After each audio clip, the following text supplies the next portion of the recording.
to one and all. So actually it is with immense pleasure I just share this web stage again to a teaching field, and many students are actually there in this particular web stage. So happy. And actually the topic I have selected is general principles of contract. I think all may be aware of all the Contract Act all, but still it's just a revision for you. Every time we hear the subjects or the provisions of law, it makes us more alert. It gives us immense knowledge every time, whenever we work with law. So every day we are just going through IPC and CRPC, Evidence Act, everything.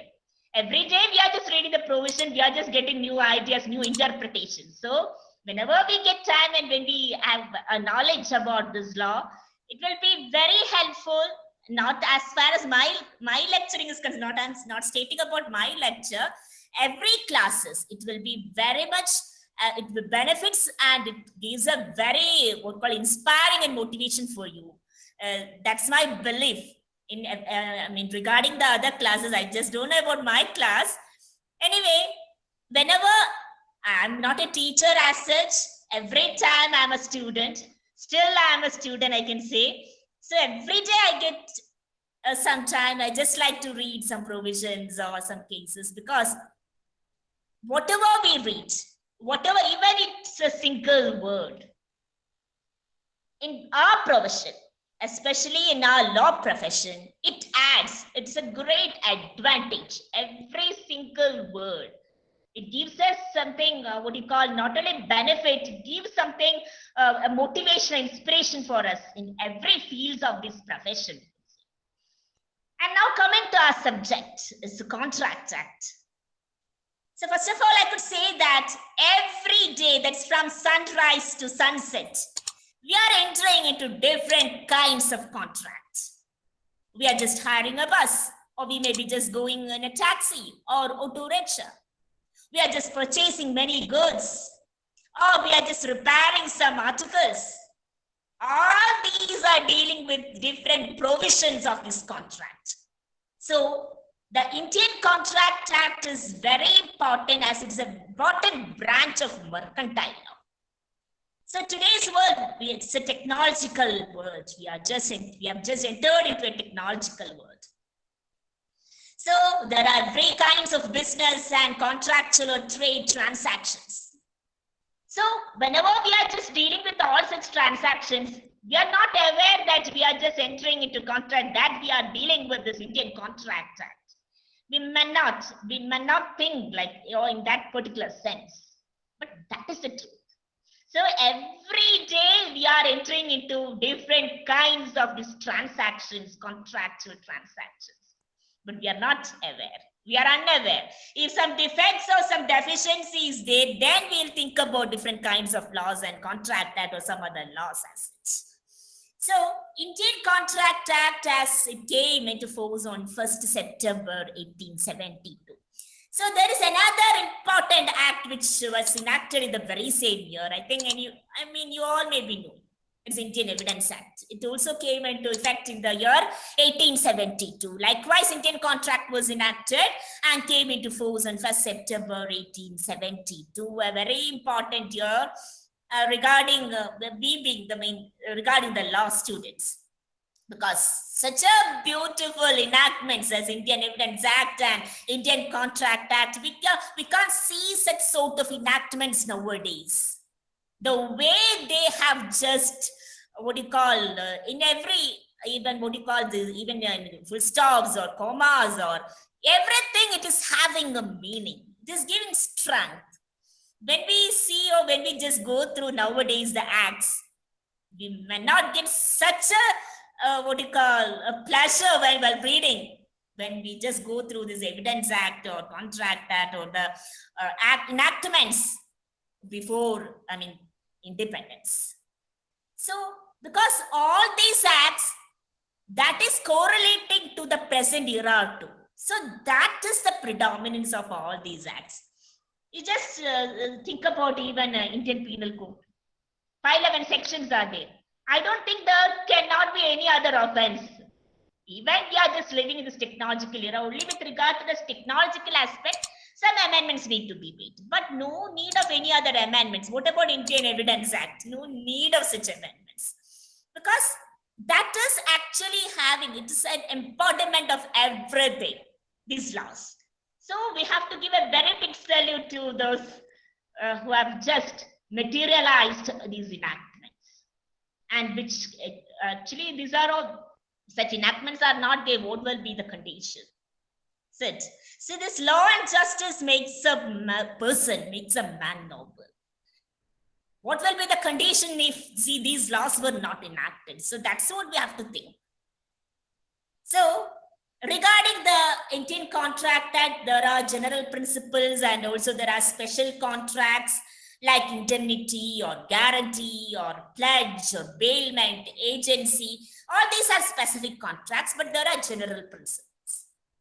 So what is this contract?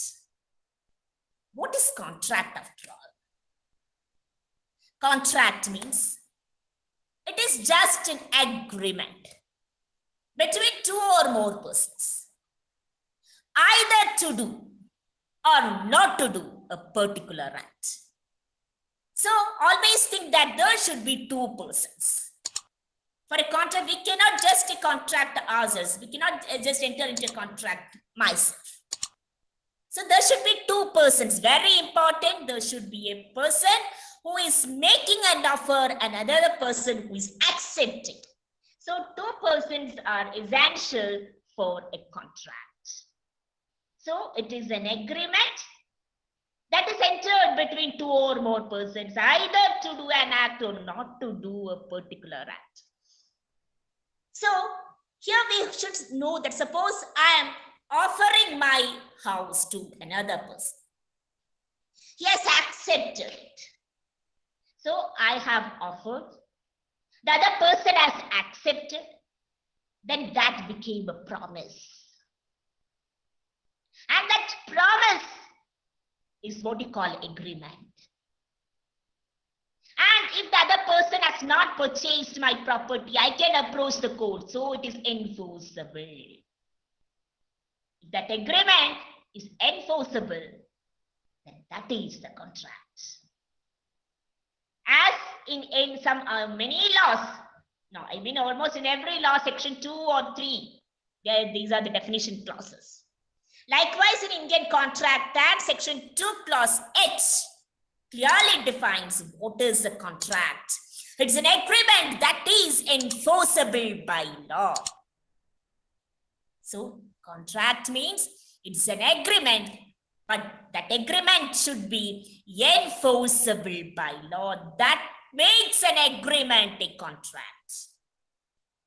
Here, an important point we have to consider is all agreements are not contracts, but all contracts are agreements. So what makes an agreement a contract is its enforceability. Suppose I am just giving some money to another person and asked him to kill another person. If there is a breach, if he has not done that, whether I can approach court? No, because that is not contract. You cannot enforce. So if the contract, if the agreement is entered between two parties, if they have not done it, if I can approach the court for my remedy, then that is a contract because it is enforceable by law. So any agreement that is having enforceability makes an agreement contract. So in every contract there is an agreement, but all agreements it cannot consider it as a contract because there can be legal agreements. Only the enforceability of an agreement makes an agreement contract. In very simple form, we can say that offer, when it's accepted, becomes promise. Every promise and every set of promises forming consideration gives an agreement. And if that agreement is enforceable by law, it is a contract. So it can say offer, acceptance, promise, agreement. And agreement, if it is enforceable, contract. This is a contract. It's a very simple form. So, just want to just recollect it. Offer, then it is accepted, then it becomes a promise. That promise is agreement. And that agreement, if it is enforceable by law, then that agreement is a contract. That is a very simple form of a contract. So we have to say that, a simple example, I am just offering, let it to be Pravina. So I am just offering my house to Pravina. Pravina has accepted it. Then there became the promise, and you have given the amount. And if I am not giving my house, or I'm just not fulfilling the terms of the agreement, then Pravina can approach court, because it was a contract, because that is enforceable by law. So offer, acceptance, that becomes a promise. And that promise is an agreement. That agreement, if it is enforceable, that is a contract. So we have to say that in the case of what I said, that particular statement, you have to think that all agreements are not contract, but all contracts are agreements. And whenever there is an entering into contract, you should say that there is unity of minds with respect to subject matter. Very important point. You could say that there's a term consensus ad idem. So whenever, for example, Pravina, I'm seeing Pravina's name.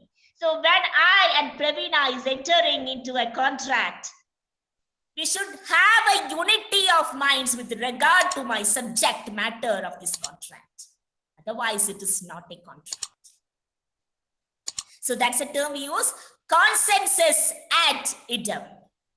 Both parties should agree on the same thing in the same manner. Both the parties, if I and Pravina, we should agree upon the very same thing in the very same sense. For example, I'll just give an example. Suppose I'm having two houses, one at Bangalore, another at Chennai. I offered Pravina my house at Bangalore. And Pravina accepted it. But Pravina thought that I was just offering my house at Chennai. Whether it is a contract? No. Because we didn't have the same mind, same identity of minds. We didn't have the identity of minds with respect to subject matter. Because I decided to sell the house at Bangalore. But Pravina thought that I was just selling the property at Chennai. So we didn't have the same mind with regard to the same subject matter. That is not a contract. So that you should think. So whenever we are entering into a contract, the thing is, you should just think. You should have that unity of minds or identity of minds with respect to the very same subject matter. If not, that is not an agreement. If not, that is not a contract. So there should be a legal relationship between the parties. The right is given to one party and there is a duty upon the other to fulfill that duty. So whenever we are entering into a contract, we should say that a right is given to the party and there is a duty upon the other. A duty is imposed upon the other. Suppose I just want to purchase something. I've given the amount and the other party has to deliver me the goods. So I have the right and he has the duty to deliver. So the right is there and there is also a duty. So that is a legal relationship or legal obligation is there. not mere social obligation. There is a legal obligation between the parties. Now, you have said that a contract, there's a proposal or offer. The two terms, you can just use it interchangeably, proposal or offer. Neither is acceptance. So one who makes that proposal is a promisor. One who accepts, promisee. That becomes an agreement. Thank you. The different news reported in Hindu, which I consider it has a constitutional importance. And the second issue reported by this Hindu, which is I think is a constitutional